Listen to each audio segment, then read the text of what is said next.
This is going to be a video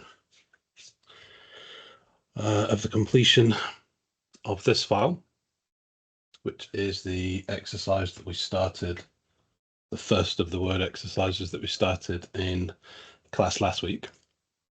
I'm going to start in a blank document, going to follow the set of instructions that was provided to you on Brightspace. 8 pages of instructions, which seems like a lot, but it really isn't. Because they're landscape, there isn't really an awful lot of space in the page for the content. And so really, it's probably about 5 pages worth of content. There are 50 some steps, but some of them you can almost skip over and some of them are incredibly quick. Obviously, all of the sets of instructions that I'm providing you with include comments, notes in the forms of comments from me. So as you work through these files, if you weren't present in the class when we worked through this exercise together, you can at least get some insight as to the kinds of things I was taking time in class to talk about. All of these comments embedded in this file. I'm going to move the instructions to a monitor that you can't see. We're going to start in a blank document and we're going to build this. I think what we'll do is we'll build this, and then it's not an attractive document. So I think at the end, we'll just jazz it up a little bit. I'll talk about 1 or 2 extra things that this exercise doesn't cover that could be used to make this look a little bit more presentable.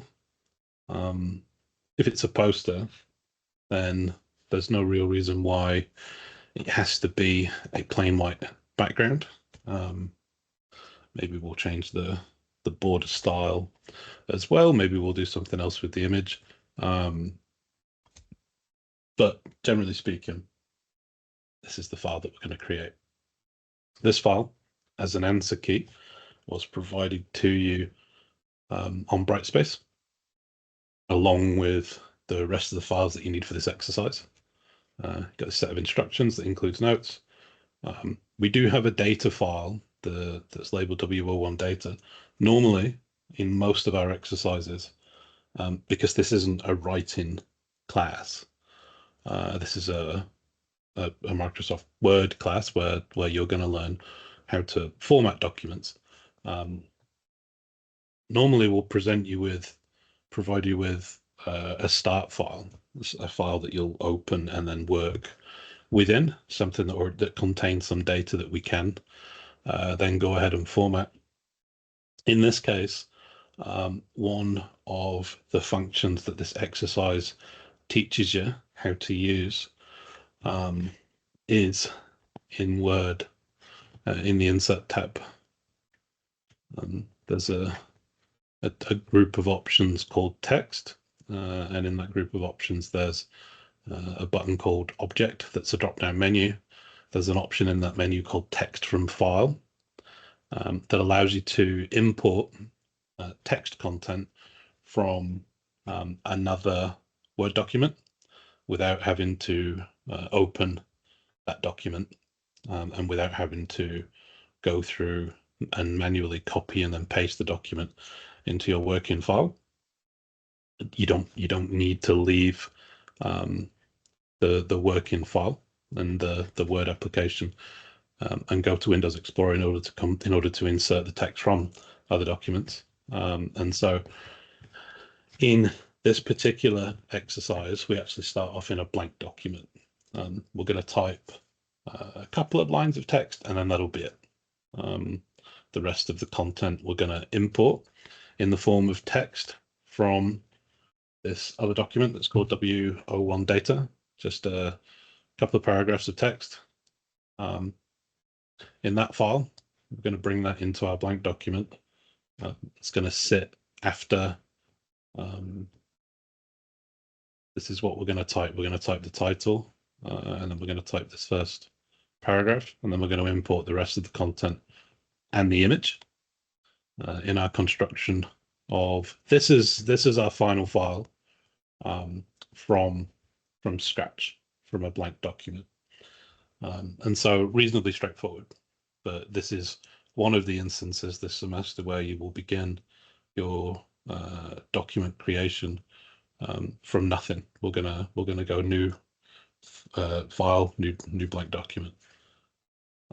Okay, so if you read the instructions, some context is provided in the form of a narrative in order to set up this file. Gives you a role in that narrative. And so it says that you've been asked by your manager to create a simple flyer in Microsoft Word to advertise a pair of musical apprenticeships for the coming fall semester. For the coming fall, not semester. You're going to enter necessary text, import some content that's already been prepared for you in a separate Word document, and add graphical content in the form of an image and a shape. In addition to adding content to the file, you're going to use the advanced positioning tools to precisely align the elements within the page. And so the text from file function is incredibly important. It's probably going to be one of the questions on your MOS exam.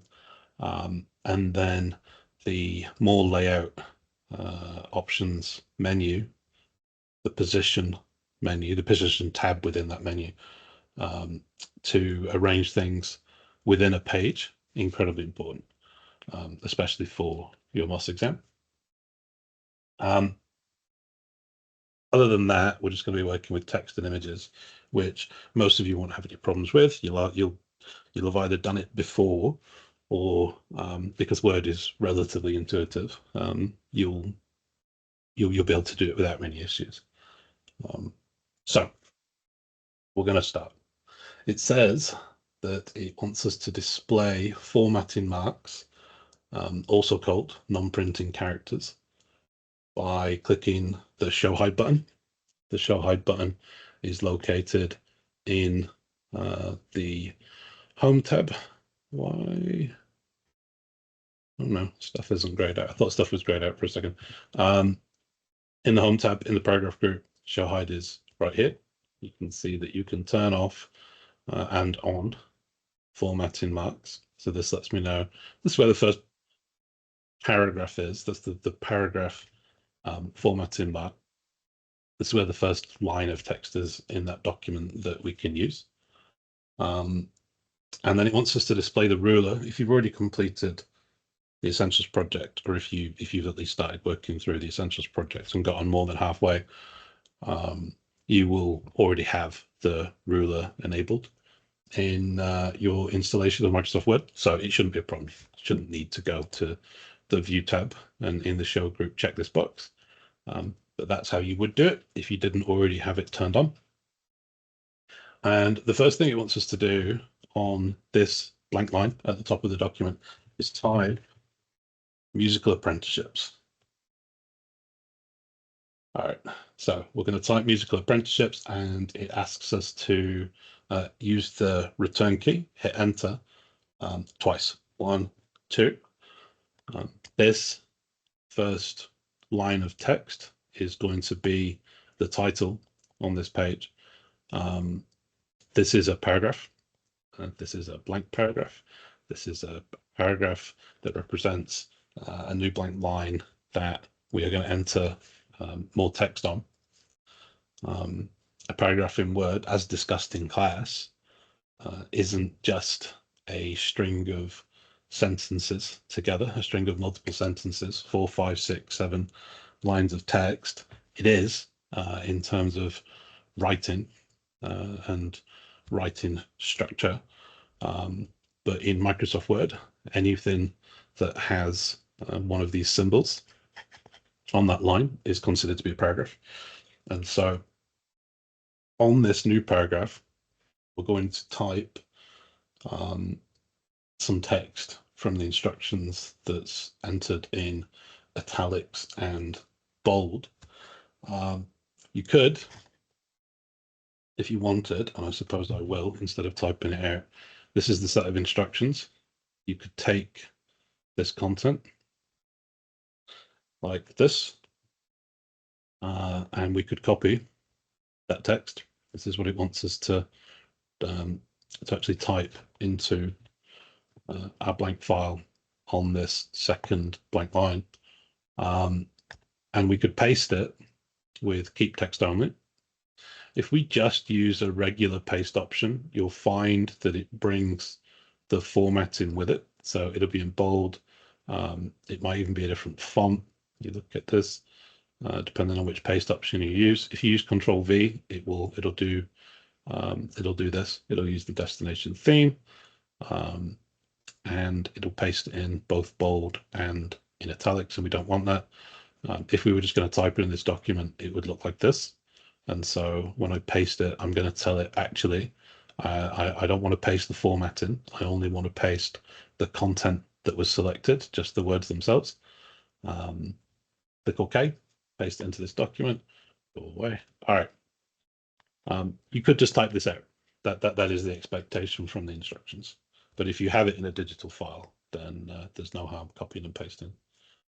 We're going to hit enter after we have pasted that content in from the other document, the W01 data file. No, not the W01 data file, from the instructions. And now we're going to insert the content from the W01 underscore data Word document, using the text from file function that can be found in the insert tab. And so it's going to be inserted onto this new blank line. So we have to make sure our insertion point populates that space in the document. That's where the content is going to be inserted. We're going to go to the ribbon into the insert tab. And then we're going to go to the text group, the right-hand side of the ribbon. There's a button called Object. You can see that it's actually a two-part menu. If you click the left part of this button, it'll just open the Object menu. But if you want to get access to text from file, you need to click the down arrow to expand the drop-down menu to give you both options. You can see that it's split, and you can highlight both elements in this button. Some drop-down menus in Microsoft Word operate like this, where there are two options, or if you want to use one of the additional options that include that functionality, then you need to click the drop-down menu. And this is one of them. So we're not going to click Object. We're going to click the drop-down menu, the arrow, and then we're going to select text from file. This will allow us to drag it over here. This will allow us to navigate to the folder where the files that you've downloaded from Brightspace for this exercise are located, and then select the W01 data Word document. And we're going to click Insert, and the text that's contained within that document will be brought into this file, and it'll be pasted or inserted rather from the position where you had your insertion point, where the cursor was. And so this is almost all of the text document, all of the text that we need for this exercise to create the final document.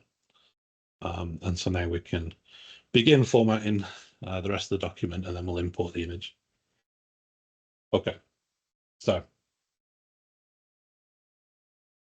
at this point, it asks us to save the file as W01 apprenticeship, which I suppose there's no harm doing, just in case.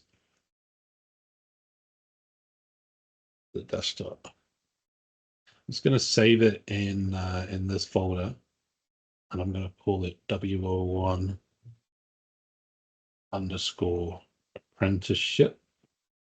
So without yes, as directed in the exercise instructions. And then at this point, we can insert the image. Well, we can begin formatting some of the content in our file and insert the image. the first thing it wants us to do is select the first paragraph in the document. And so step 11 says, literally select the first paragraph of text. And then in brackets, it says it's this, it contains musical apprenticeships. You'll see the words musical apprenticeships in parentheses. And we're going to format the title for this document. And we're going to format the title using the text effects and typography options. So in the Home tab with musical apprenticeships selected, you can see that I've got it highlighted. We're going to go to the Home tab in the ribbon, and we're going to go to the font group. And there's an option in the ribbon that has an icon that's an A. It looks like a white A surrounded by a glowing dark blue border. If you hover over the button, you'll see that it's a drop-down menu, and it's called Text Effects and Typography. If I expand this menu, you can see that I get a number of preset formats that can be applied to text in my document that's completely separate to the rest of the text styles that you can use in Microsoft Word. These are just methods of formatting text that use many of the other options in combination. So you can add, some of them will have outlines, some of them will have shadows, some of them have reflections, some of them have got glows, that kind of stuff. And so you can just apply them to regular text. It doesn't, using this functionality doesn't give that element in your document any other level of functionality, unlike using things like heading styles and titles, where stuff like heading styles can be used to create a table of contents. Using the text effects and typography tool is just visual. And when you open up this drop-down menu, you may or may not see the exact same presets that you see on the screen now. If you're using Office 365, then you should. You should see that in the first row, in the second column, this option is called Fill with Dark Teal Accent 1 color and apply a shadow. But in the instructions, this one is supposed to be blue accent 1 shadow. The reason for the discrepancy is because the instructions were written using an older version of Microsoft Office. They were written using Office 2019, and they just simply haven't been updated yet. That's okay. The reason that it's different is because in Office 365, Microsoft have changed the color palettes, the default color palette that's applied to new blank documents. So if we go to the Design tab in the document formatting group that takes up the majority of that ribbon, just to the right of it, there's a drop-down menu called Theme Colors. And in the menu, it'll just say the word colors. If you click that drop-down menu, these are different preset color palettes that are applied, that you can apply in your documents. And they will change the available colors that display in the drop-down menu in the text colors and the shape colors in the fill drop-down menu. They will change the way that accents in themes, like preset template elements of your document, and style sets that you can apply that would govern what headings look like, whether there are any graphical elements in those style sets, whether there are any dividers in those style sets, and what colors the dividers are. And so changing the color palette that's applied enables us to access more than you think in combination. All of the same style sets are available to you, but then changing the color palette will display what will change what each of them looks like. And so it gives you an awful lot of color options and formatting options to work with. If you're using Office 365, then this is what you'll see. You'll see that you get a dark teal color, and you get a purple that's available to you from the drop-down menus. The instructions were written using this one. This is the Office 2013 to Office 2022 color palette. This was the color palette in New Blank Documents for a number of Word installations. So Office 2010, sorry, not Office 2010, Office 2013, Office 2016, Office 2019, and in 2022, 365 became available, and then they changed the color palette for the current version of Microsoft Office. So in order to follow the instructions, we're actually going to switch to this one that's called Office 2013 to 2022. If you're already using an older version of Microsoft Office, so Office 2016, Office 2019, this will be the default color palette that's applied in your documents anyway, and you won't have the newest one. But obviously in this drop-down menu in your installation, this entry won't be called 2013 to 2022. It will just be called Office.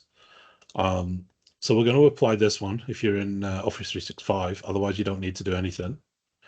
That will change the available colors in presets and drop-down menus. And so when we go back to the Home tab, you can see I've still got musical apprenticeships selected.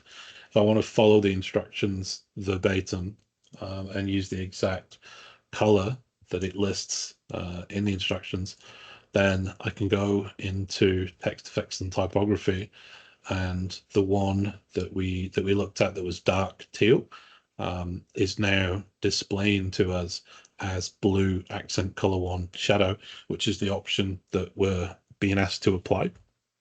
So we're going to apply that setting, and then we're going to make a number of other changes to this heading. So we've applied a couple of options, an option that changes the font. And in this case, it's not done an awful lot. It hasn't changed the font or the size. It's merely changed the color, and it's applied a shadow underneath the text. You can see that there's a shadow that we can see.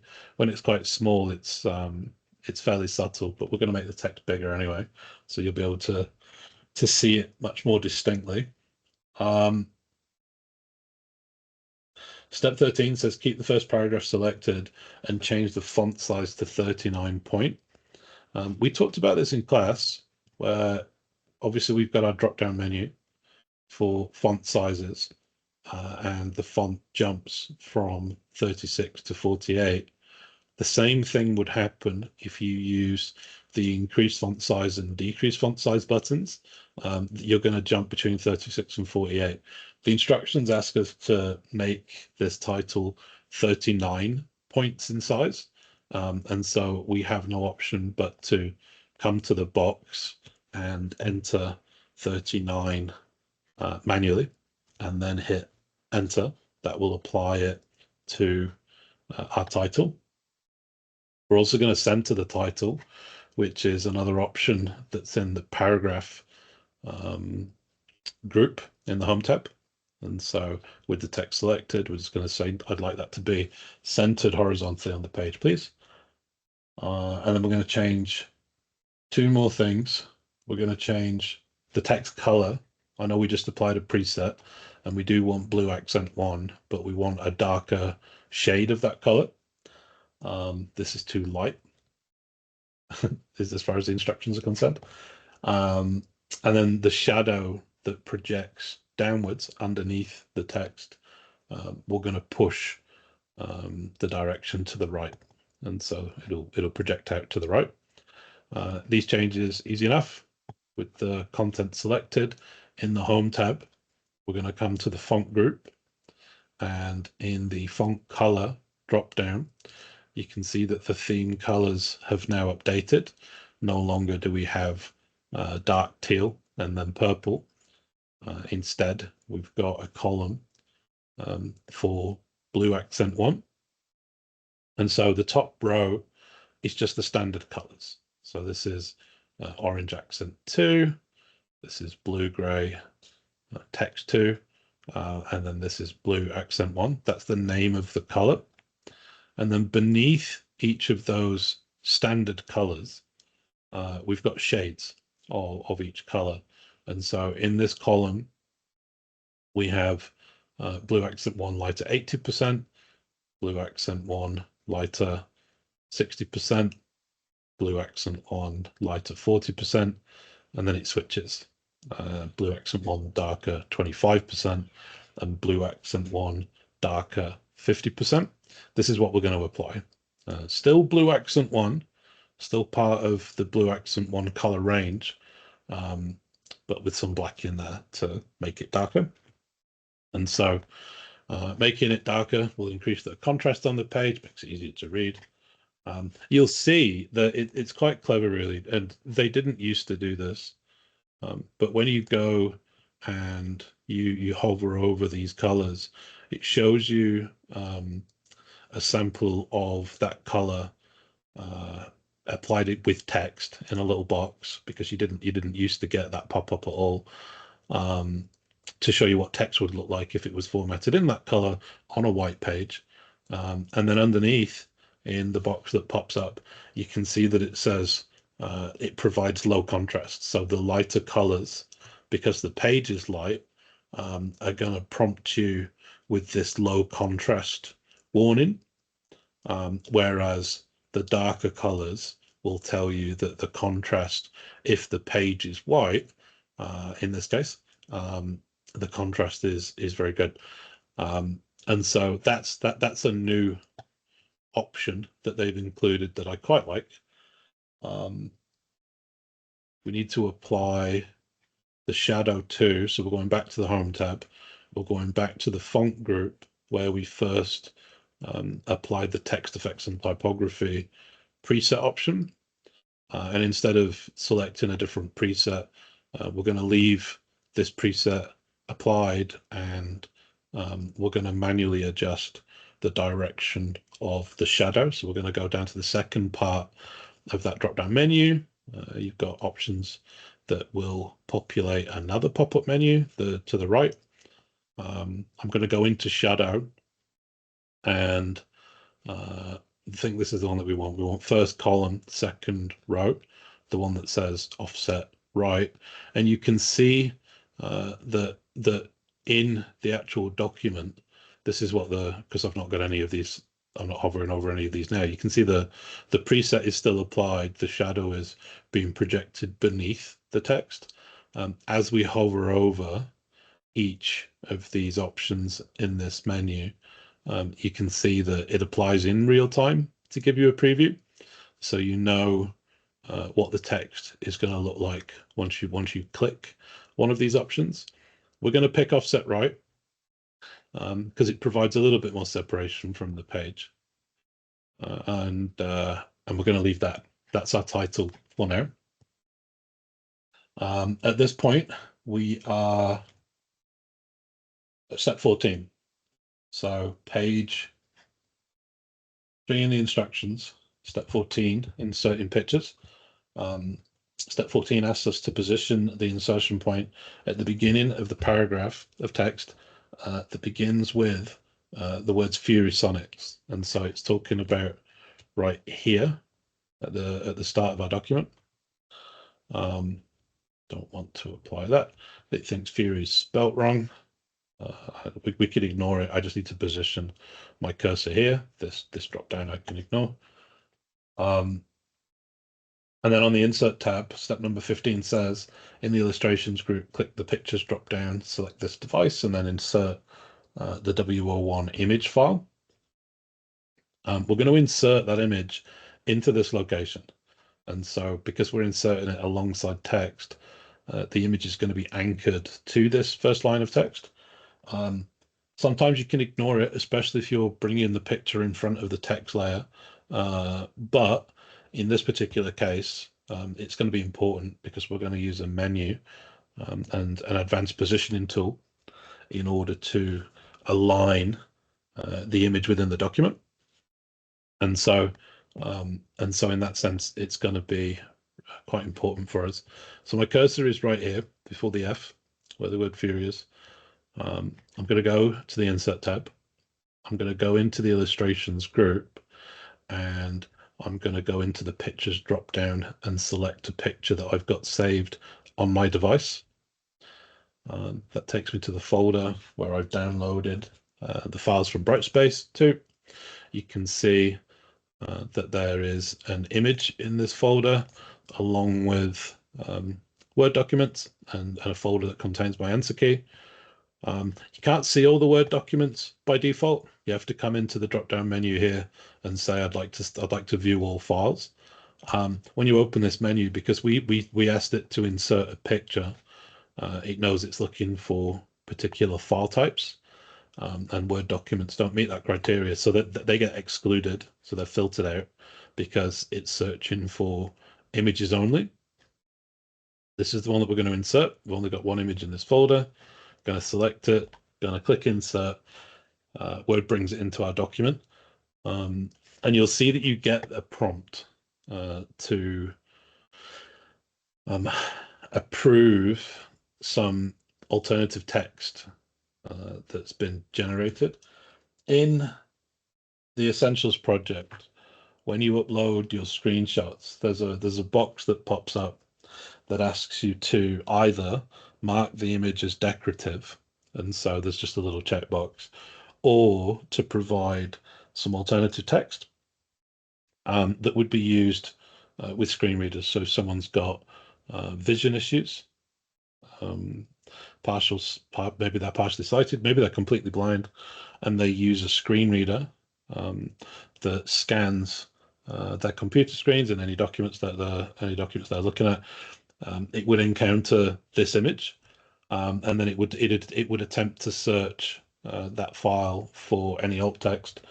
If it can find the alt text, whatever the alt text box contains would be read aloud to that person. The screen reader would read it to them audibly so that they could hear it. They could hear the description of the image.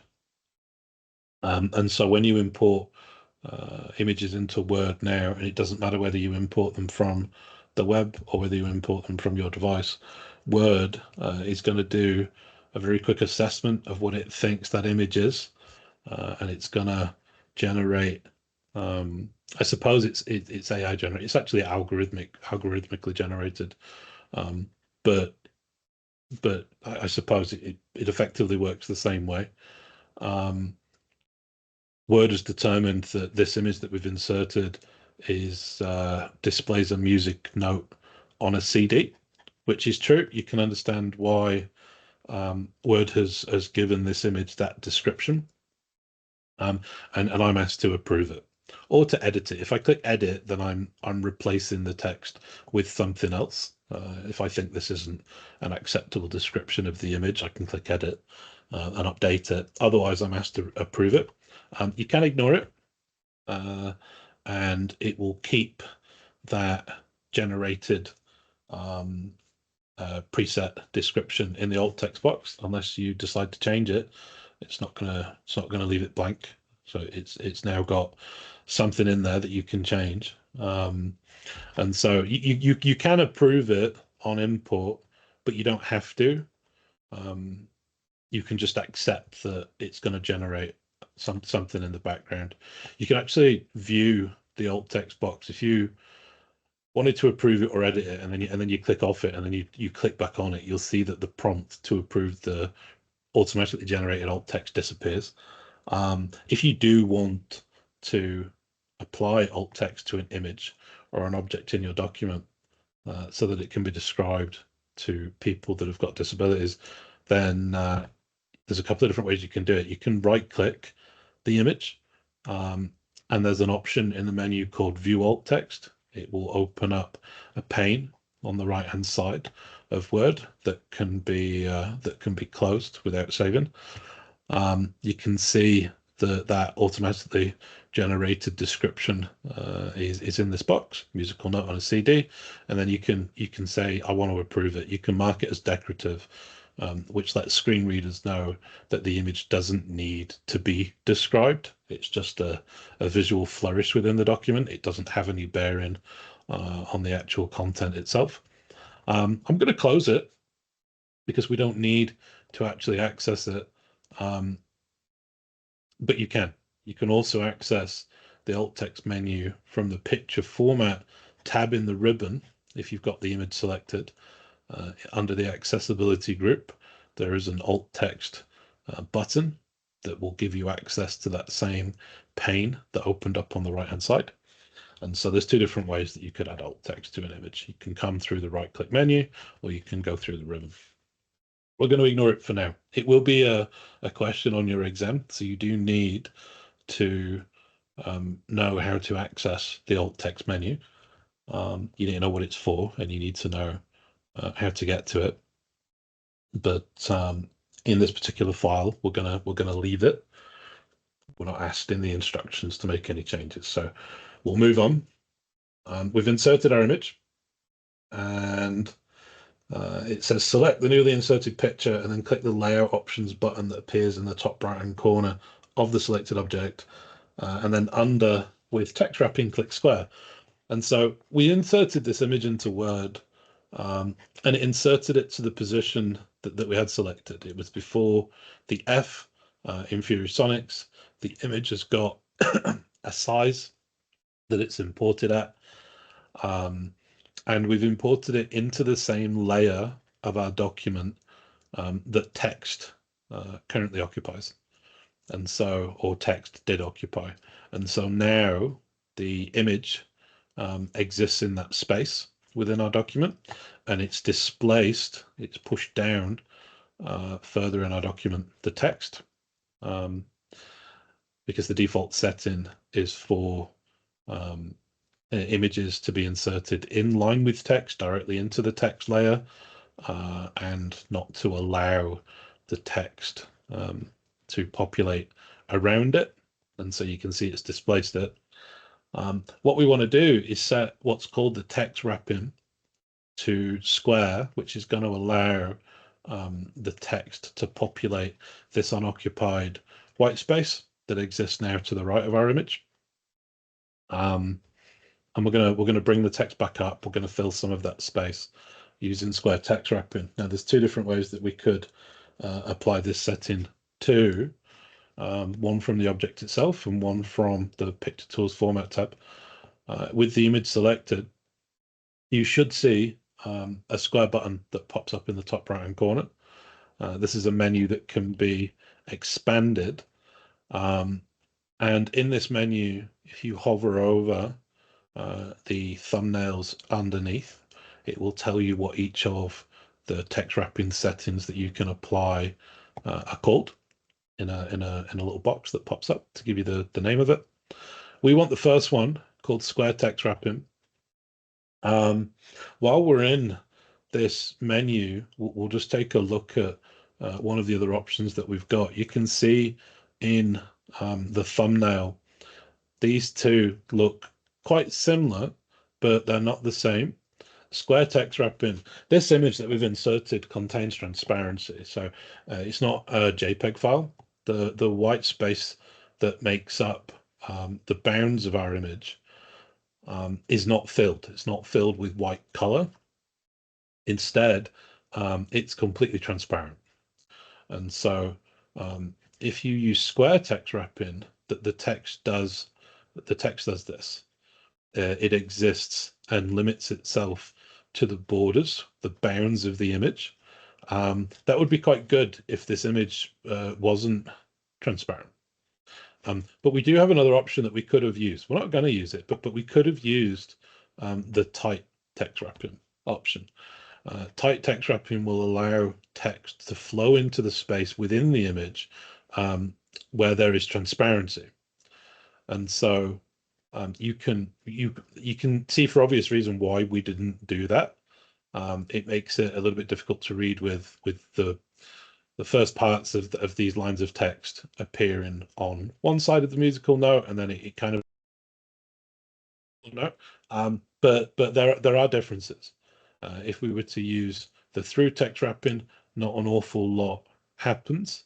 I don't think this is enough space within the musical note. I'm also not entirely convinced that that isn't right.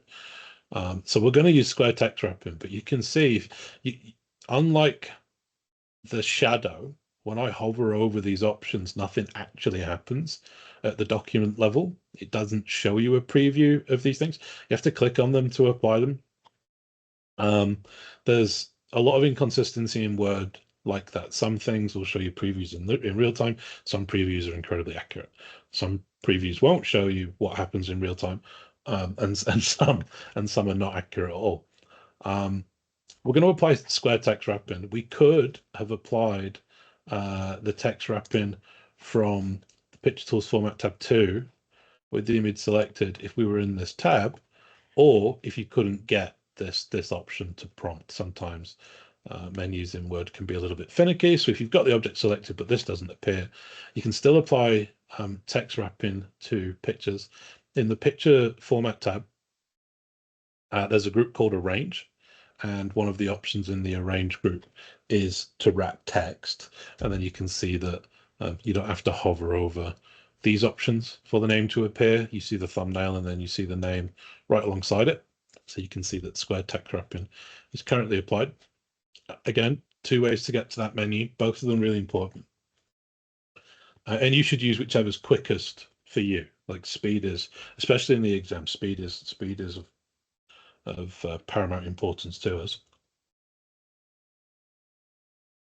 Okay, so it says with the image selected, drag the lower right hand corner of the image, resizing handle. This is the resizing handle, so that the bottom edge of the image, that's right here, this bottom border of our image, aligns approximately with the 4.3 inch marker on the vertical ruler. And then it says you may want to zoom into the document to make this easier. And it says the picture height will be approximately 3.08 inches after resizing. So we could size this manually in the size group in the Picture Format tab. And we would change the height of the picture, and then it would automatically change the width of the picture for us. But the instructions ask us to manually resize it. This is tricky in Word because the left-hand menu is here, right? You can see that the left-hand menu extends all the way to the very edge of this page. And so in order to make an accurate sizing, you would want to zoom into your document so much that you can almost see the ruler right next to the object that you're trying to size. And so 4.3 inch marker on the vertical ruler, it says, would mean that the picture height would be approximately 3.08 inches after resizing. You can see that the picture height is actually 2.5 inches right now. So we're not resizing it by a full inch. We're not making it a full inch bigger, but almost like 80% of an inch. So I'm gonna click and I'm gonna drag this handle. That would be approximately 4.5. I would say we're looking at something here for 4.3. When I let go, not quite 2.95, and we want it to be 3.08. So I'm going to finish this here. It makes it slightly bigger, not much bigger. That's okay. So we can resize stuff manually using the rulers, but it can be tricky, especially when you're eyeballing it.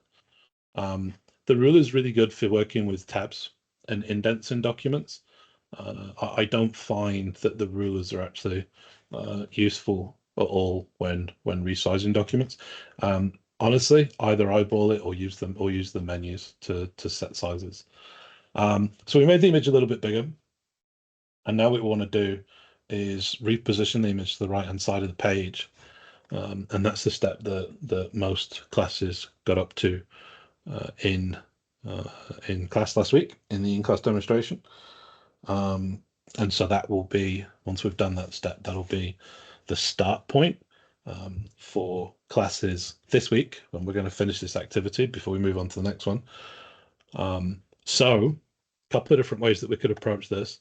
The instructions ask you to select the image, and you can see that when I click on it, I get a four-way movement cursor, and then select it and hold the left mouse button down, and then drag the image across the page with my mouse, and you can see that you can trigger guidelines in your documents. They appear as green when Word thinks it's perfectly aligned, and so the vertical green line that extends from the top of the page to the bottom of the page on the right hand side, the right hand border of the image, that's where the right margin starts. That's the inside margin on the right hand side. And then the top line that's appeared here appears to tell you where the image, the line that the image was anchored to. It should actually really be down here somewhere, but that line appears. Word thinks that it's gonna. It should be. Word is attempting to be helpful. It thinks this is where we want it. It thinks that's going to be good alignment. That's not true. But you can see as I drag the image around, because we've got text wrap enabled, the text flows around it to fill the unoccupied space on the page. I'm going to let go because the instructions say position it on the right and then undo it to demonstrate both. So I'm going to click undo and move the image back to where it was originally inserted. And then we're going to use the More Layout Options menu, the Position tab within that menu, to actually position it on the right-hand side. And so there are three ways that you could access this menu. Two of them make more sense than the third, but technically there are three ways. You can access this menu from the Layout Options pop-up button that you get when you have a picture selected in your document. You can expand this menu, and then at the bottom of that expandable menu, there is a text link that says See More. This will take you to the Layout Options dialog box into the Position tab, which is where we actually need to be. You can also access that menu if you've got the image selected, and you can get to the Picture Tools Format tab on the right-hand side of the ribbon. In the Arrange group, where the Wrap Text drop-down is, there is a Position drop-down, and at the bottom of that menu, there is a button called More Layout Options. That takes you to the Layout dialog box into the Position tab, where we need to be. So you can get there from the image itself, or from the ribbon in the Position drop-down dialog box. But you can also technically get to the dialog box, but not the correct tab, from the Wrap Text drop-down. There is also a More Layout Options dialog box in the Wrap Text drop-down that opens up the same dialog box, but it doesn't take you to the Position tab. Instead, it takes you to the Text Wrapping tab, because we accessed it from the Wrap Text drop-down menu. But it still brings you to the same dialog box. So we need to be in the Position tab. Two of those methods will take you to the Position tab. The third takes you to the Text Wrapping tab, but I'm going to leave this menu open and work here instead of closing it and opening it from one of the other options. This is still the same menu that we need to access. We need to be in the Position tab, and the instructions ask us to format the document so that this image, the horizontal alignment for that image is to the right-hand side of the document, and we want the image to be aligned against the right margin. So I think I'm just picking margin. Let me just have a quick look at the instructions. Yeah, just to the margin. You could use right margin. It should do the same thing. But align it to the right against the margin.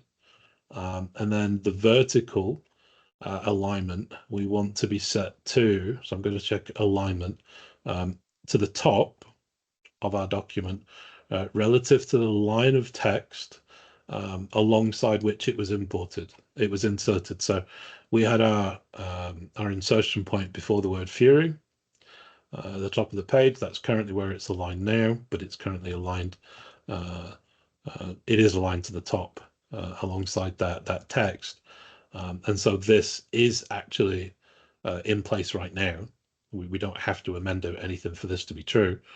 But we're moving it to the right hand side. So this is the only one that's actually going to really apply. We'll click OK. It moves with and flips with the text, moves over to the right hand side, aligns up against the right hand margin, and is still aligned so that the top border of the image is in line with the text to which it's anchored. You can see the anchor is still here. If you've got the image selected, it shows you what line of text it was inserted against and then anchored to. That looks good to us for now anyway. All right, so we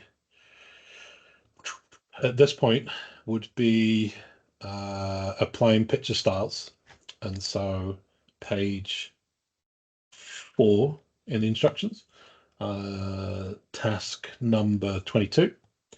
It says remaining in the picture format tab, select the picture effects drop down, and from the picture styles group, then select the picture effects drop down from the picture styles group, and then from the soft edges menu, choose the 1 point variation. It's not going to look much different. With the image selected, I'm going to go to picture format, and in the ribbon in the picture styles group, actually to the right of the picture styles group, there's a drop down menu called picture effects. We're going to expand this menu and we're going to go down to soft edges, and I'm zoomed in quite a bit here, so we should be able to see a little bit of softening. You can see that there's some aliasing here, like jagged lines, because it's a low res image. Maybe applying 1 point of softening will do something to it without taking away like too much detail. Yeah, okay, so that does reduce it. If we go from this, where it looks a little bit like a staircase, we go soft edges, we apply 1 point. When we zoom out, this is going to look a little bit cleaner. So fine, apply soft edges to it. And it also wants us to apply an artistic effect. So again, still with the image selected, we're going to go into the picture format tab, and we're going to go to the adjust group, which is on the left-hand side of the ribbon. We're going to go into this drop-down menu called artistic effects, and you can see there's a whole bunch of presets that are applied in here. In order to see the names of them, you have to hover over them and wait a second for the name to apply. You can get a very, very rough idea of what they're going to do by looking at the previews. Unfortunately, these options are not in any kind of alphabetical order or otherwise. And so the only way that you're going to be able to find the option that you're looking for is literally hovering over them, waiting for the name of the effect to pop up. We want one called crisscross etching, which is this one. You would think if it was called crisscross etching, it might make sense for it to appear somewhere at the top, along with other effect names that like B, right? Why can't B go first? Along with C for crisscross etching and cement, that should be up at the top, really. They could just put these in alphabetical order, then they would be really easy to find quickly. But it's going to be difficult for you to learn what each of these is and then remember for an exam, because while it might be a question on your exam, this isn't this isn't a tool that I think you're going to use often. It's a little bit basic, but it is what it is. It's not in alphabetical order. Some menus in Word are, and so in the exam they'll be easy to find, and some are not, and will just require you to hover over the options, trying to be as patient as you can, waiting for the name to pop up. We apply crisscross etching. That looks much smoother now. All right, and then we'll move on. So, where are we up to? Step 24 is not actually a step. That shouldn't be a step. It says add in a page border. It's actually the name of the next step, which is step 25. It says deselect the picture by clicking anywhere else on the page and navigate to the design tab, and in the page background group, select page borders to open up the borders and shading dialog box. Again, two ways we can actually get to the menu that we're being asked to open up. The first would be in the design tab, as the instructions tell us. The right hand side of this ribbon, there's a group called page background, and there's a page borders button that will take us to the borders and shading dialog box. You can see that again, this is another menu that is tabular, and it's got 3 different options. It takes us straight to the middle tab, which is the page borders menu. And so it makes sense that if we access this menu, the borders and shading menu, from the page borders button in the design tab, that it's going to take us to the page borders tab. In the home tab, in the paragraph group, there's an option in the ribbon called borders that again is a 2-part menu.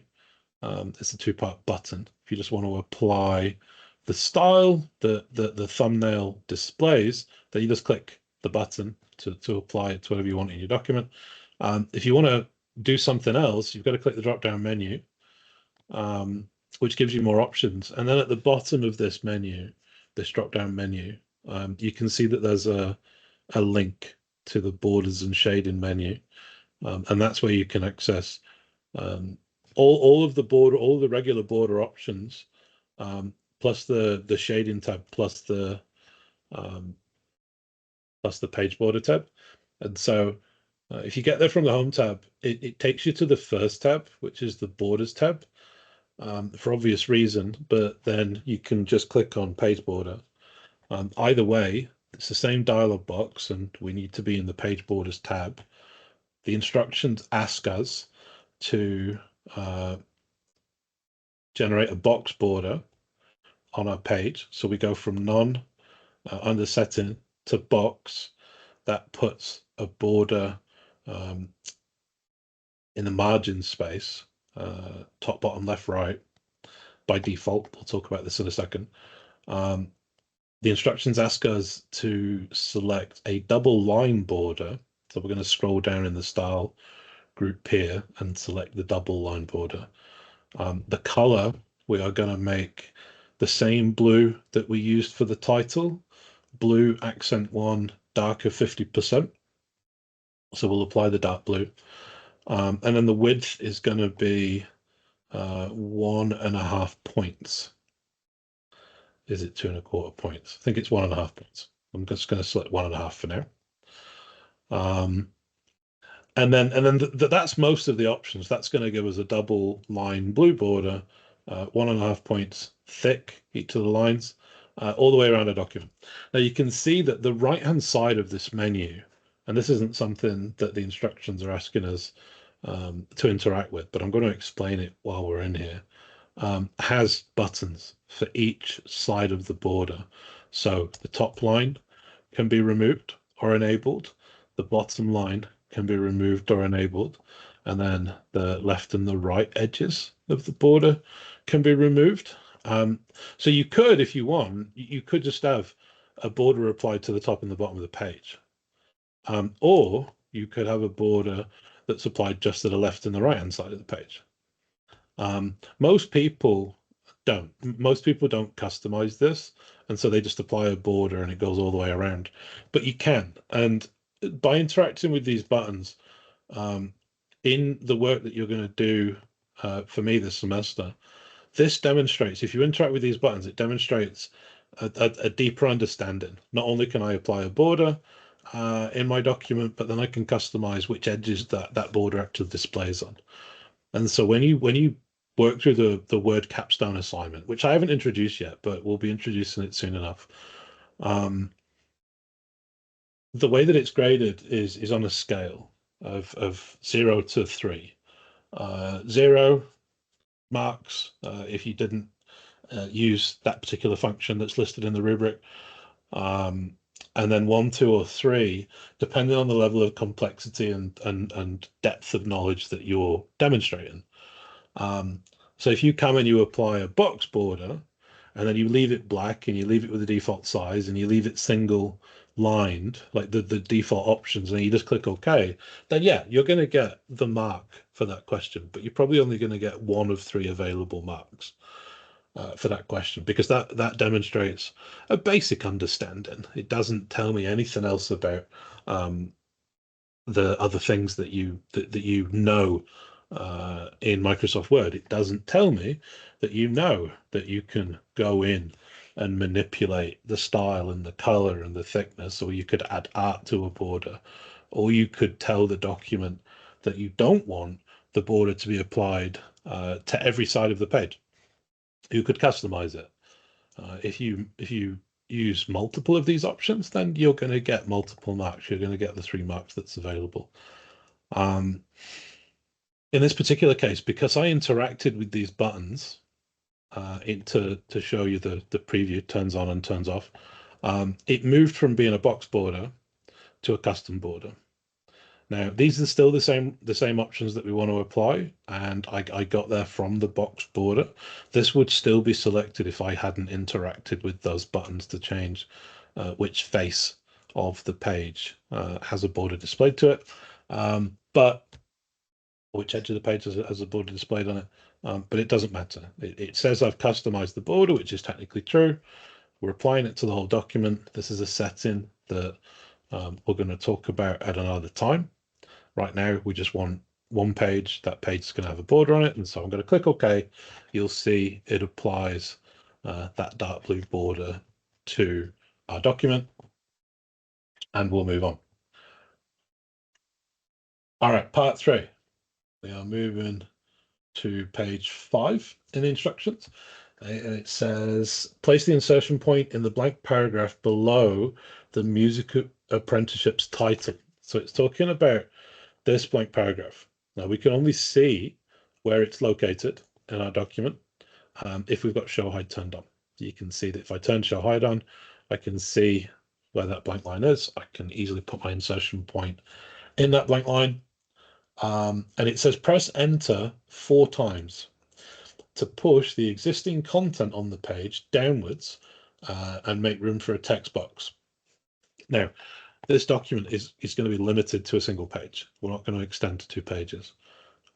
So I don't really have a problem using the return key, except 4 times, using the return key to push the text down. That's fine. If I was working on a multi-page document and I was going to do this and use the return key to move content within the page, then I would I'd bookend this document with a page break that would hopefully stop content from pushing to the next page when adjustments are made in this page. But that's an option that we're going to look at that shouldn't apply today.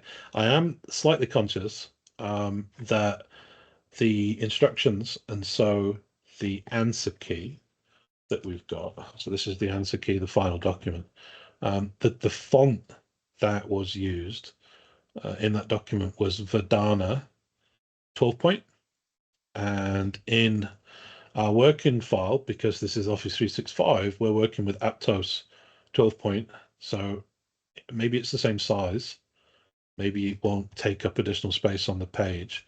Let's see. You're not asked to change the font to Verdana because that was the default at the time that the instructions were made. But we'll see if it makes a difference in what we end up with in our document versus what we end up with in the answer key. They're going to look similar enough, if nothing else. I don't want the content to push to a second page. So we press enter 4 times after that blank line that we selected in our document. That gives us 5 blank lines at the beginning of our document underneath our title, where we can insert a text box and make room for a text box. Step number 29 says move the insertion point to the last paragraph in the document and delete any additional paragraphs after the period following the word website by using the backspace key. So I'm going to hold Control. I'm going to press End on the keyboard just to jump to the last position in this document. You can see the following the word website, the period following the word website. There are 2 blank lines underneath. So I'm going to backspace both of those so that the insertion point moves back to just to the right of the period following the word website. And what does it want us to do then? It says with the insertion point still at the end of the document, just to the right of the period following the word website, navigate to the Insert tab, and from the Illustrations group, select the Shapes drop-down and choose the rounded rectangle shape. Click once at the bottom of the document to insert the shape. So we're not actually going to insert it right here where the insertion point is, but we're not going to insert the shape into an existing blank line that was generated at the bottom of the document because we've just deleted them. We're going to insert the shape and it'll float in front of the text. We're going to go to the Insert tab in the Illustrations group, right next to where we inserted the picture from. There is a Shapes drop-down. One of the options is going to be rounded rectangles. So if you go down to the rectangles group, the second option is rounded rectangles, or rectangle with rounded corners. You can see that I have the rounded rectangle shape at the very top of this menu. This is the recently used shapes. Any shapes that you've used recently in your documents in your Word application will appear here. So you can just quickly select them. But otherwise, we'll go into the rectangles group. We're going to pick the rectangle with rounded corners shape. That's going to give us a cursor that we can use to draw that shape out in our document. We're not actually going to click and drag to draw it. We're just going to click within the page and let it insert, and then we're going to size it manually through the menu. This says to click once at the bottom of the document to insert the shape. It doesn't say exactly where it needs to be. So I'm just going to click here. That inserts a square. It's actually a square with rounded corners, and it just means that the length and the width are the same.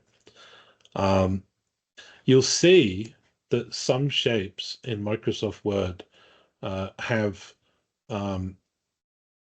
they've all got the resize arrows, right, on each face and the corners as well to resize in those directions. But some shapes, when you insert them, have an additional handle. Not all of them, but shapes that can be customized have an additional handle, and that handle's yellow. Some shapes have actually got more than one custom handle. Now, this is the rounded rectangle shape. This yellow handle allows us to determine just how round the corners are. How round do we want those corners to be? I'm going to say not very, and so I'm just going to move that shape on its little slider so that it's not quite as round as it was. It's more sharp on the corners than round, but not actually sharp. It is still round. And then we're going to resize this shape. It wouldn't matter whether you customize the shape or not, to be honest, in this particular example. We want the shape to be in a specific position at the bottom of the page and to be a specific size. And so it says, with the shape selected, click the Layout Options button that appears in the top right-hand corner, just like our image. You can tell it that it's going to exist in line with text, that it's going to exist in front of text, which is where it currently exists. You can see that in front of text is currently applied. You can tell it behind text, you can tell it tight, you can tell it square. We are going to set the, I don't think we're actually setting the text alignment at all. I think we're leaving it in front of text, and we're going to jump to the position dialog box. Yeah, so we're going to go into this menu, then we're going to click See More, back to the position dialog box, and we're going to tell the shape to appear in a specific location using the horizontal and vertical positioning tools.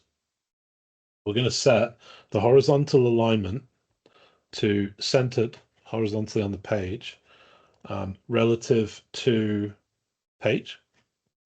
And so it's going to move it to the left a little bit until it's right in the center of the page horizontally. And then we're going to tell the vertical position. We're going to use an absolute position of 0.5 inch, so half an inch, 0.5 an inch below the paragraph. So it knows that there's a paragraph here. That's the only paragraph that exists immediately above it. And so we're going to say centered horizontally on the page, centered in the middle of the page, and position yourself half an inch below the paragraph that's above you. And we should be able to click OK. It moves into position. That doesn't feel like half an inch to me. It feels like it's more half an inch to this text than this line, but that's fine. And then we're going to increase the size of this shape. We want the shape to be 1.5 inches tall, and it looks like it's not, is it? I don't think it's 1.5 inches anyway. I don't think it's 1 inch tall. Maybe it's 1 inch tall. We'll go to the shape format tab because we've got a shape selected. That's the object that it shows. You can see that it's 1 inch tall and 1 inch wide. We're going to tell the shape in the size group in the ribbon that we want it to be 1.5 inches tall and 4 inches wide. 4 inches? Yeah, 4 inches respectively.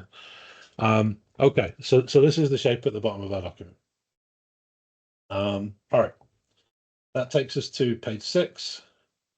And it says, step number 34 says, from the shape format tab, navigate to the shape styles group, click on shape fill, which is a drop-down menu, and then choose blue accent 1 darker 50%. It wants us to make the shape the same color as the text, the font color that we use for the title, and then the border color.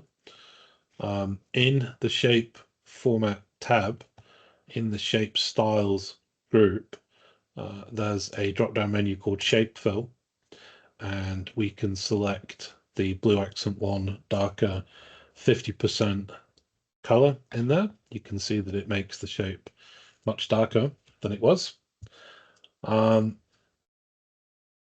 It does have an outline applied to the shape. Are we going to remove it? It says, no, we're not going to remove it. I think that the outline's darker anyway, so it might even be the same color. Can't really tell. No, the outline is actually slightly darker than that blue text, but it's okay. The instructions don't ask us to remove the outline or to change the outline. So we'll leave it alone. What does it want us to do? It says with the shape shell selected, we're going to click within the shape. Your cursor won't appear like it appears in a text box. It won't appear flashing to let you know that you can type in it. But with the shape selected, like this, you can just start typing, and text will appear inside of it.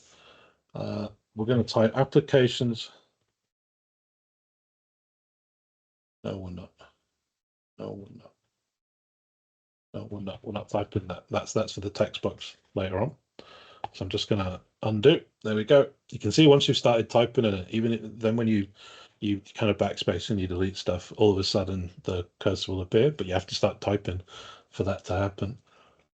We're going to type apply online at colon, and then we're going to hit enter, and then we're going to type the name of the company. We're going to do FuriousSonics.com. Not actually a URL, wouldn't work.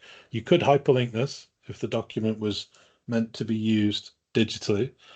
But if this is going to be a printed document, then obviously there's no point. It says select both lines of text inside the shape. So I'm just going to select this content. And it says from the font group in the home tab, it wants us to make that font bold. We're going to increase the font size to 16. And we're going to change the font color from white. It inserted white text because the shape is filled with a dark color, so it's attempting to maximize the contrast to increase readability. We're going to change the font color to, I think, the lightest blue accent one.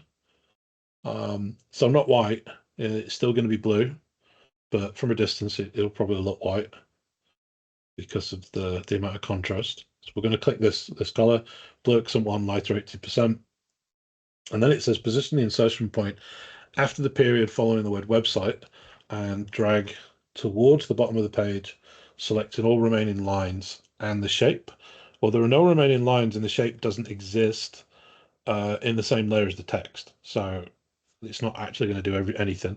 If you were to click here and click and drag, the only thing you can actually select is that paragraph marker. But we'll do it because at the end of this paragraph, you can see that there is some after spacing applied.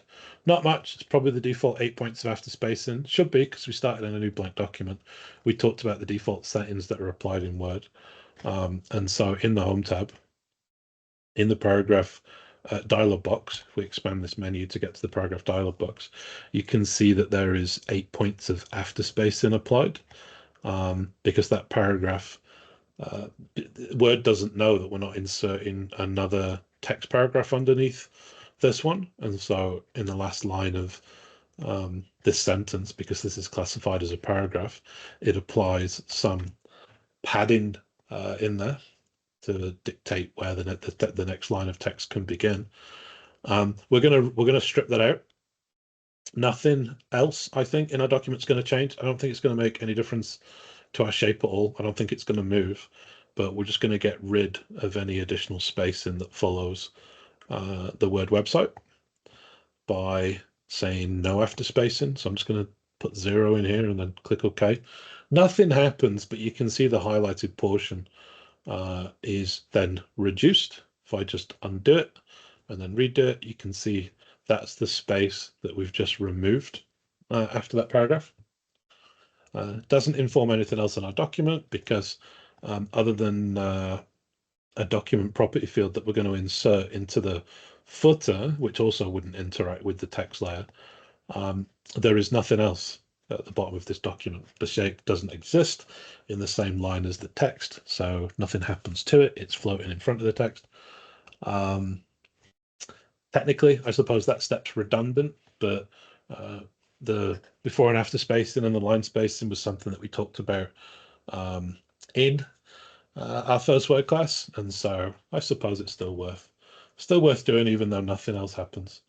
In here, it actually wants us to set the line spacing to single as well.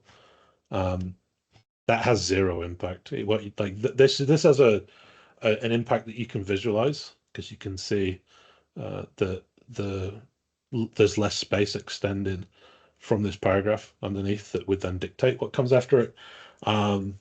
There's no additional lines of text that follows the word website, and so setting line spacing to single doesn't do anything other than contract this last line together. The instructions ask us to do it, so we'll do it, but it doesn't really achieve anything for us. All right, that's the end of our document. We're going to go back to the top of our document and we're going to insert a text box, which is the last visual element, or it's actually the last element, except the document property field in the footer. And so we don't have many steps to go now. What we'll do is in the instructions, it says move back to the top of the document, and then from the Insert tab, click the text box drop-down menu, which is located in the text group. Doesn't tell us where to position our insertion point. It doesn't matter. We're gonna just click in this page and insert a text box into this space. We're going to navigate to the Insert tab. We are going to navigate within the Insert tab to the text group, which is on the right-hand side of your ribbon. It's not on the right-hand side of my ribbon because obviously I've got a big widescreen monitor here, so it doesn't extend all the way across. But if you're on a laptop, it'll be on the right-hand side. And there's a text box drop-down menu. Text box drop-down menu has a whole bunch of different presets that you could choose from. They've all got different formatting. There's also a button, and this is the option that we're going to use at the bottom of that drop-down menu that says draw a text box. So we're going to select draw a text box, and then we're going to click within our document and going to insert a text box somewhere in here. This is why we moved to the top of the page, because it's actually inserted into the document where my insertion point was, which isn't what we want. So I'm going to go Control Home. That puts the insertion point here. I'm going to go Insert, Text Box, Draw Text Box. You can see that it changes my cursor again, just like it did with the shape, so that I can draw this text box out and determine how big it's going to be. Again, we're going to, actually it says you can draw it out, I think. First blank paragraph to insert text box, and then resize it so that it's approximately 1 inch high, which would be the default value if you just clicked to insert a text box, and then 7.04 inches wide. So I'm going to click here. It's inserted a text box that is 1 inch tall, so I don't need to change the height because it's already 1 inch. But what I do need to do is in the shape format tab in the size group, I need to set the width to 7.04. Doesn't have to be super precise, but I think with the default font size that we're going to use, 7 inches isn't quite wide enough for the content to fit. So it's going to be this size. We just drag it back onto the page, and then we'll position it using the positioning tool so that it's exactly in the middle, formatted horizontally perfectly for us. Before we do that, we're going to type into this box. You can see that there's a blank paragraph marker inside this box. Lets you know that you can click in there. Once you click in there, you get your flashing cursor. Lets you know that you can type. We're going to type applications will be reviewed by April 1st. Reviewed by April 1st. And we're going to go down to the next line by hitting enter, and we're going to say interviews are to be held on April 13th and 14th. To be held on April 13th and 14th. I'm not going to hit period straight away. What I'm actually going to do is hit space so that we get the superscript th after 14th. Then I'm going to hit the backspace key, then I'm going to hit period, and then I'm going to hit enter and move down. Otherwise, this one would have been superscript, like the ST in first and the TH in 13th, and this one wouldn't. And so just be careful of that. The last line is going to read an interview date, comma, time, comma, and location will be sent to qualified applicants. An interview date, comma, space, time, comma, space, and location will be sent to qualified applicants. All right. That's step 41. Step 42, which is page 7 of 8 in our instructions, asks us to position the text box on the page. So I'm just going to make sure I've got that I'm not still within it on a line. I'm going to click the outside border of this text box just to make sure that I'm working with the size of the overall text box. And we're going to go back into the more layout options position menu, and you can either get there from the shape format tab in the arrange group in the position drop down, or we can expand the layout options menu from the text box itself and click on see more at the bottom of that menu. That takes us to the position tab of the layout dialog box, and in here we're going to set the horizontal alignment, which is the top option, to centered relative to page. We did this with the shape that we inserted at the bottom of the document. And then we're going to set the vertical alignment to an absolute position of 1.25 inches, so 1¼ inches below the margin. Now the margin is 1 inch at the top of our document. We don't see it, but there's obviously we've got the left and the right borders, the left and the right margins in our document, not borders, are set to 1 inch, and top and bottom margins are also set to 1 inch. And so just like when we aligned the CD image to the right of the document relative to the margin, this is the same. We're going to set the top of this text box, that top border, so that it exists 1.25 inches below the inside margin. So 2.25 inches from the very top of the page. We will click OK and see that it's set here for us. That looks pretty good. And at this point, we can select the text within the text box, and we can bold it from the Home tab. We can set bold, and we can center in the paragraph group the text within the text box, which is going to match the answer key. And then we're going to give the text box an outline. So step number 45 says select the text box. So again, click the outside border, the outside edge of the text box. And within the shape format tab, context sensitive tab that we get when we've got a text box selected, we are going to, we're doing a shadow as well. We're going to do two things. We're going to add an outline from shape styles group. There's a shape styles drop down menu. We're going to pick the same blue accent 1 darker 50%. No, that's not what it says. Change the outline of the text to colored outline blue accent 1, which is not one of these. Okay. Does it want a preset from here? Yeah, colored outline blue accent 1.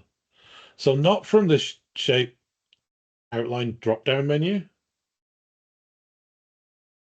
Instead, from the shape styles drop-down menu, the theme styles drop-down menu is what it's actually called. We're going to pick this one, the second one, colored outline blue accent 1. So it applies an obvious blue outline to it. I think the reason that I chose that color instead of the shape outline from here, which will do the same thing, is because the outline for the text box is going to be so thin, it would be really difficult to distinguish the blue accent 1 darker 50% from black. And so I made it, you can see when I hover over it, it basically looks black. When I don't, and we apply the lighter blue, you can tell that it's blue. Okay, that's okay. We've got a blue outline that's applied to our text box. And then we're going to go into shape effects, which is this drop down in the shape styles group.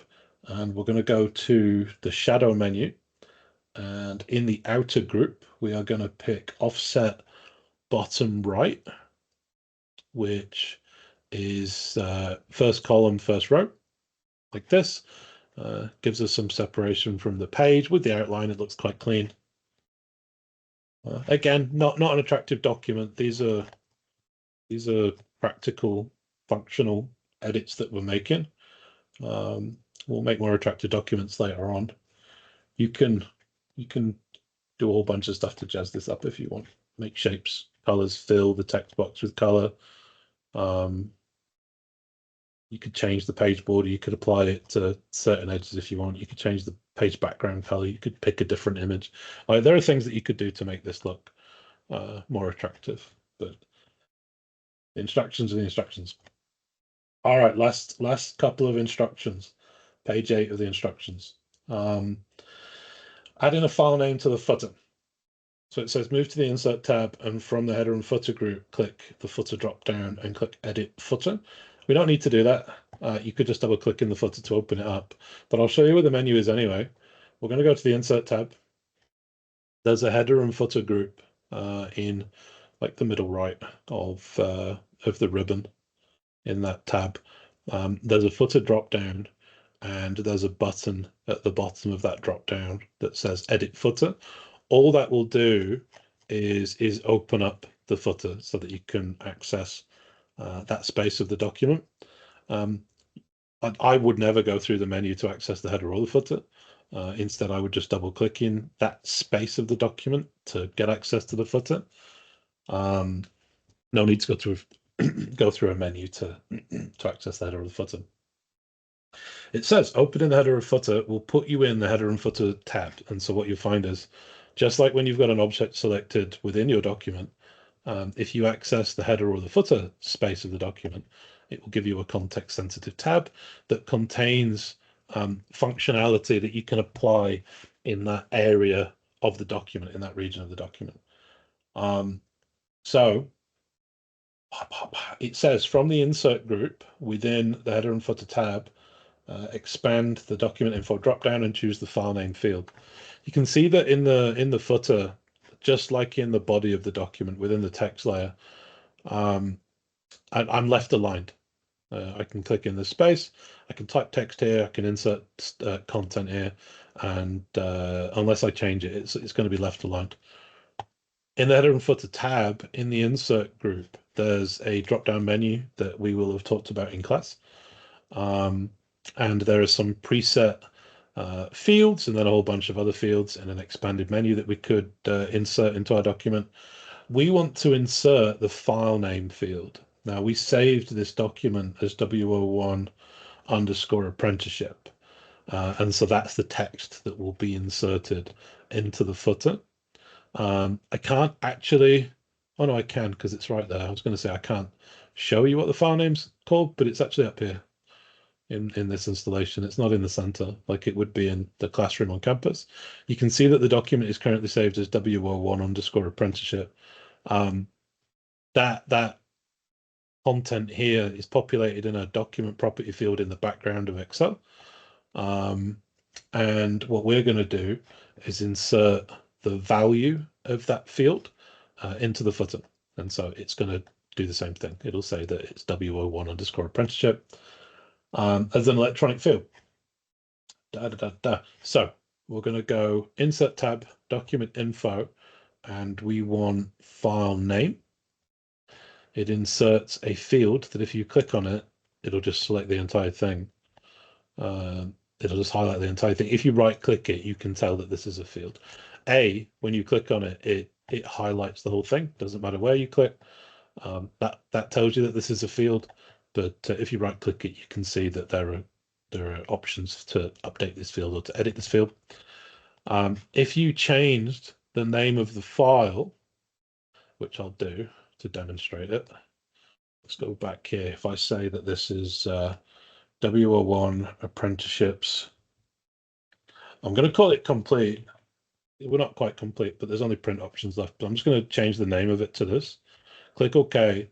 You can see in the taskbar at the top, the file name updates, but you'll see that this field hasn't updated. It inserts what the file name was at the time that the field was inserted. And so this is what the file was called when I inserted the content into the document. It won't update automatically. If you wanted to update this field to display the latest status, the latest information that actually populates the file name field, then you would need to select it and right-click it, and then tell the field that you want it to update. And then it would take another look at the file name field, and if there's any discrepancy, it will change to reflect the actual true value of the field. So now it says that it's W01 apprenticeship complete. You're not asked to do this in the instructions. I just wanted to demonstrate it to you. Blah, blah, blah. All right, it says close the header and footer options. So you can either double click back in the body of the document like that, or if the header and footer is open, in the header and footer tab, there is a group with a close button. And that puts you back in the body of the document. So this is effectively done. The only steps that are left are to go and look at the properties group and assign some tags. So we'll do that, and then it wants you to take a look at it in print preview and then save the file. So we'll go into the file menu.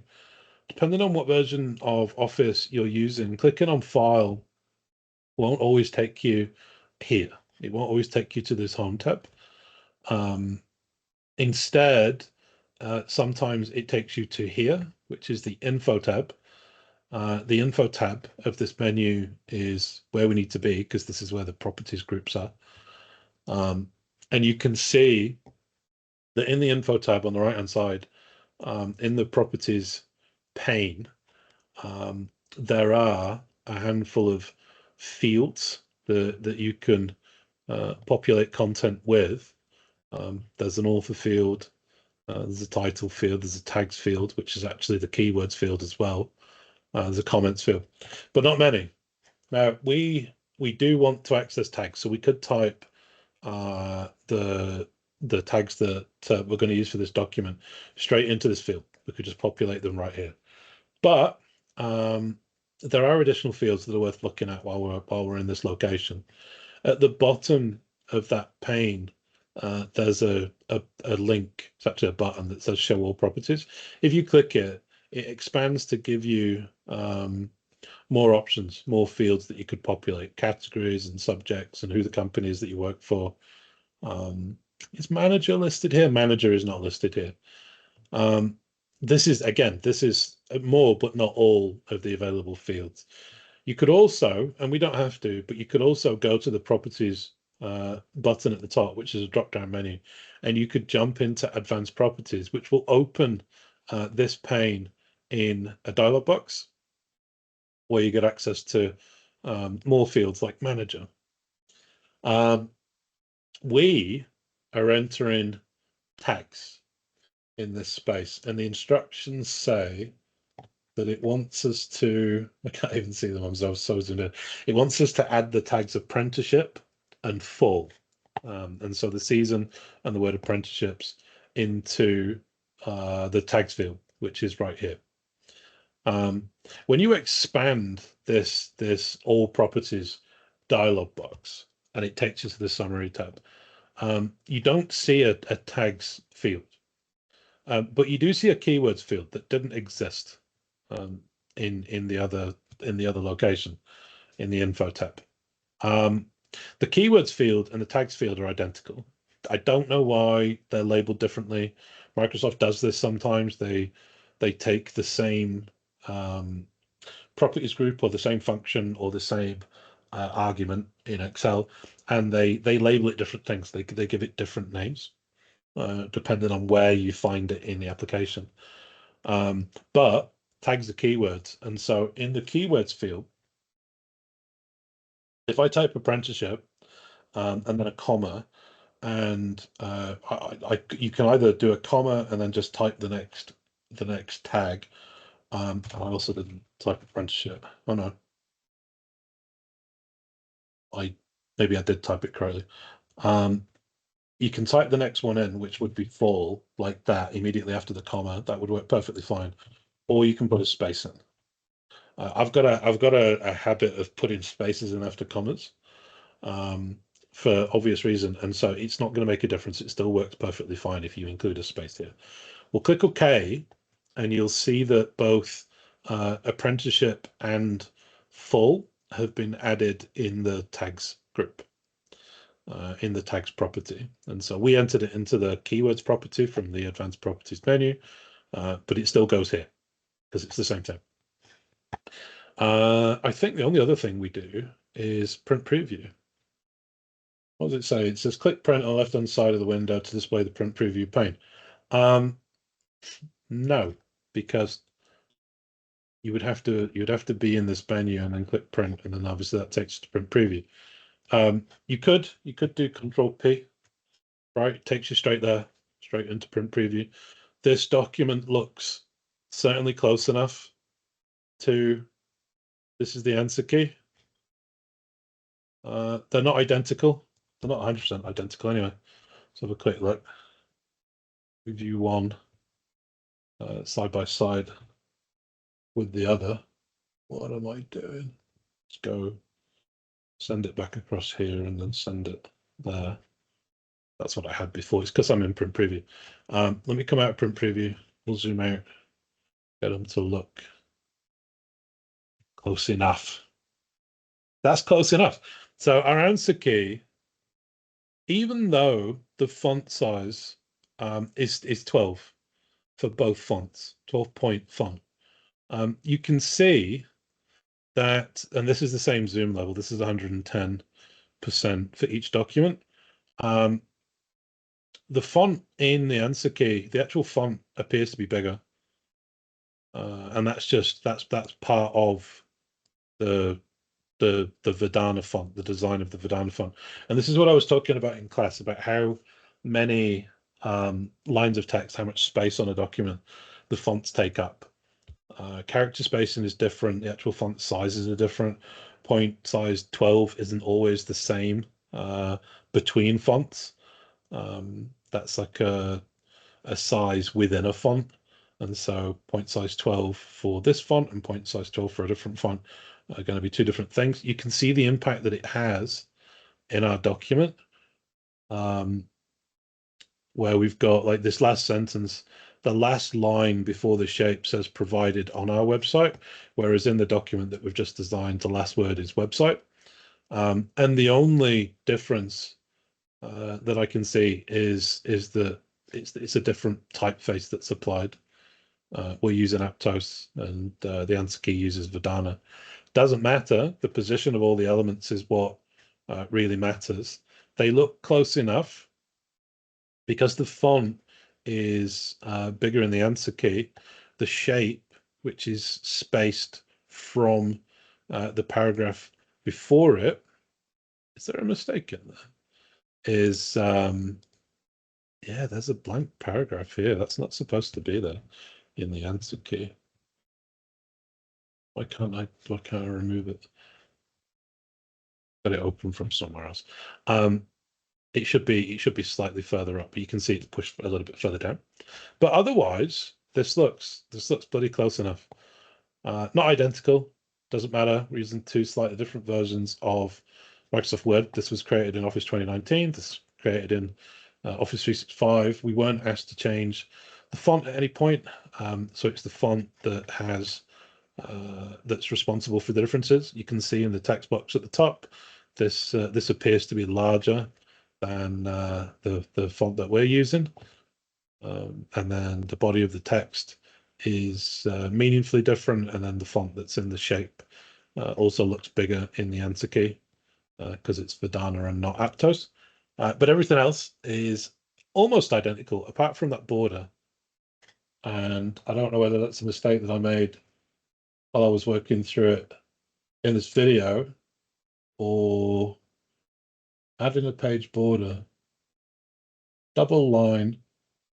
It doesn't tell us to make it 1.5 points. That's why. So in the borders tool, I changed the thickness of the lines of the border because I thought it was 1.5 points in width, but you're not actually supposed to change it, and so it should be a bit thinner like this. Either way, this is the the document that we created, we looked at text effects and typography, changed the color palette, changed the direction of the shadow for our title. We inserted a text box, gave it an outline, gave it a shadow, centered content into the text box manually, positioned the content using the menu, the advanced positioning tools in Word, inserted an image, made some minor manipulations to how the image looks, positioned the